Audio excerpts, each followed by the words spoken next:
It is December 9th, I believe, for a honeybee removal. Now, this is not something I normally would do this time of year.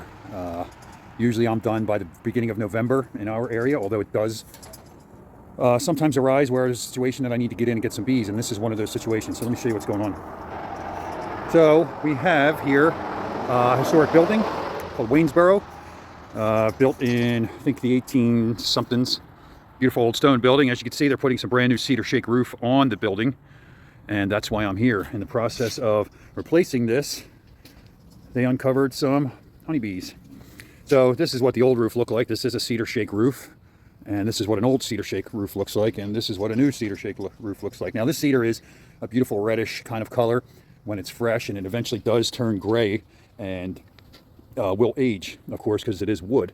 Even though cedar is a preferred medium for roofing because it has an oil in it and it is pest resistant, it does not always offer the greatest in protection when it comes to pests. Now, the problem with this is not the roofing.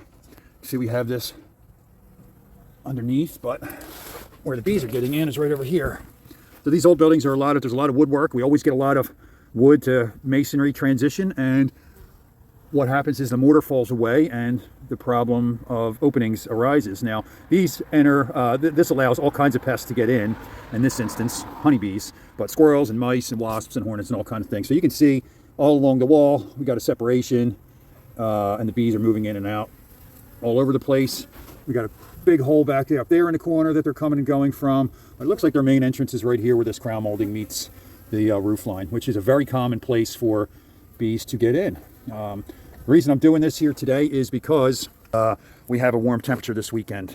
I was going to have to come in and do this removal regardless, but I'm fortunate that this weekend is warm. We're going to be in the mid-50s today. We got some sun and clouds. As you can see, the bees are active. And tomorrow we have temperatures in the 60s. Although it's going to be rainy, I still have the opportunity to relocate these bees safely since they've broken cluster. We've been in some colder temperatures already, and most of the bees have clustered and are not coming out, but on a day like today, they'll go out and do their cleansing flights and all that good stuff. So I'm going to open this thing up and get back with you and show you what else is going on. All right, so I got and we're ready to show you what's going on. So the roofing contractors that were here had opened this up, and they didn't know any better, but they took pretty much all the honey out of this. Once we get in here, you'll be able to see a little bit better what's going on. They help themselves to the honey, which doesn't bode well for the bees, but fortunately I got a whole bunch of bees and I got a whole bunch of honey in frames that I keep set aside. Essentially, this whole bay here was filled with honey and comb, which there's still a bunch of remnants here. So I don't know what the status of the bees is going to be today. Got a little attention being paid to me right now, but I'm going to just go ahead and open this thing up. Now, normally I do repairs. This is one of the instances where I don't have to do any of the repairs. So we're fortunate in that. There's a bit of honey right there. So they decimated this colony's honey supply. There's a whole bunch leaking at the bottom. I'm sure this is going to bring some bees around. But these bees here are also going to get in there and clean it all up. So I am being paid attention to by these bees. They are not exactly thrilled with me at the moment. I'm not being stung, but I got a couple layers on, and I'm not really too worried about it. This is part of my job. But you can see in here as well that probably before the bees entered this space, there was something else living in here, probably squirrels, which is not uncommon to find the two living or occupying the same space. It happens quite frequently that squirrels make a hole, they vacate, the bees move in the spring, and the squirrels don't come back. See, we got a yellow jacket down here, taking advantage of some of that open honey, and of course these bees are doing so as well. I don't know if you can see all the bees around me. They are certainly paying attention. So let me get this opened up, and then I'll get back here. Okay. So these bees are not at all happy with me.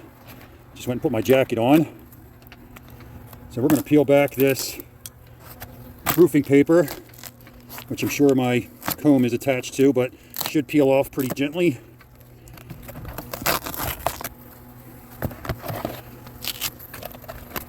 Let me set that to the side. Again, not something I normally would be doing this time of year, but I'm fortunate to have the ability to do so and likely be able to save the bees.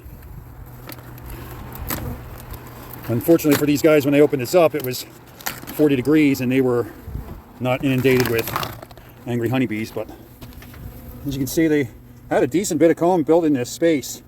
Looks to me to be a relatively recent infestation, although they had quite a bit of honey here from what I understand. Looked like 5 or 6 rows in here. And this is a pretty bountiful area as far as natural resources go. Got quite a bit of old growth trees and got a golf course right across the way. It's a beautiful old property, historic property. So I'm going to have to make some cuts to get to this comb because I want to remove it as intact as possible because I want to be able to relocate it. Fortunately, like I said, I'm not doing any repairs, so I have a lot of time today to get these bees out, relocate them on a warm day so they can reestablish themselves back at my place. So that's it for now. Let me get back with you after I do some cutting here. Okay, so let me show you what's going on in here. So they have this comb built down and into this eave. Unfortunately, it's just about all separated from the structure. So I can pull a piece out and show you what's going on here. They will build into every bit of the cavity that they can fill. And this looks to me to be maybe 2 years, 2 to 3 years. Got some older dark comb in here. They are still attached at the bottom. But you can see that's the shape of the eave. And they just build around whatever's in their way. There is still honey in this. And of course I am going to be looking for my queen, because there will be a queen in this colony. I'm not likely to find any brood, which is their babies, but I do find some nectar and some honey that they've opened up to start eating. So let me get to work here. I'm going to turn the vacuum on, so I'm going to shut the camera off, but I will have some more video here. Hang on. Okay, so got lucky and I have found my queen. She's on this piece of comb. Not sure how well you can see, but there is active brood in this colony. Brood is the babies. My queen is floating around on this piece here. I just lost sight of her, but we'll get a glimpse of her, I'm sure. So the brood usually slows down into the wintertime, but they still will have active brood because they always need to be repopulating. Although that slows down immensely in the wintertime, these bees still have active brood. Can't find my queen right this second. She is a darker colored queen, so sometimes it makes her more difficult to spot. And they oftentimes like to hide. Sometimes they go onto the other side of the comb if there's a hole in it somewhere. But yeah, she might have ducked down. There's a little hole through the comb there. She might have ducked through there since she's out in the sun and exposed. Let me see if I can't spot her again. So I'm going to flip this around. And she's on here somewhere. Sometimes they can be quite bashful. Well, what's nice about now, there she is. That is the queen bee right there in the center. Her back is completely bare. Doesn't have any fuzz on it like the other worker bees because she doesn't collect any pollen. Her sole purpose is to populate this colony. So she was likely born this year, sometime in the spring. She went out and was mated and came back and started this colony's population. So I'm going to grab her in a cage real quick and set you down. What we use is these things here called queen clips. It's meant to capture the queen so that way we can safely transport her separate from the other bees. And that way I don't pick her up in the vacuum and risk damaging her. Let's see if I got her. Yep, she is in the cage. It's going to be difficult to see in the cage because there's a bunch of other bees scooped up with her, but she is in there. Now that makes my job a whole heck of a lot easier because, like I said, I can move quickly now through this colony to vacuum up all the bees and remove the comb without fear of damaging the queen. So let me get my vacuum started up again and I'll show you some of this. So this is my bee vacuum, and I'm just going to go through and safely collect the bees into a containment cage. This doesn't harm them. But what this allows me to do is safely transport them in a contained manner. And then what I'll do is I'll take all this comb that I'm pulling out and we're going to rubber band it into some frames. I'll show you that later in the video. Again, this is very uncommon to do this at this time of the year. We do not generally do them this late, but I'm fortunate to have the resources to be able to relocate them safely, and the knowledge as well.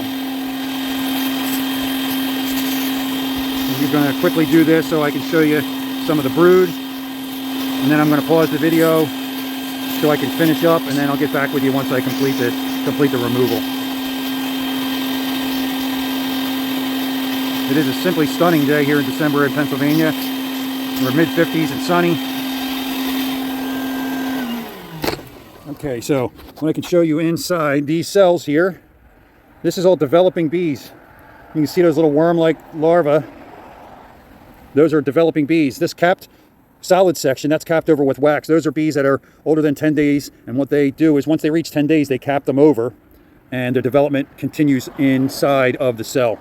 So it's not always easy to spot this. Sometimes the focus gets a little goofy, but you can see some of the smaller ones down in the center there. They've put the food in a pool, and those larvae crawl around on the inside of that and that's how they eat. They'll eat their way around that pool, and then once they reach the development. Like I said, I'm going to shut the video down for now and restart it once I finish up, and then we'll show you some more of the remaining process that happens after we get home and get these bees reestablished. So hope you enjoyed that.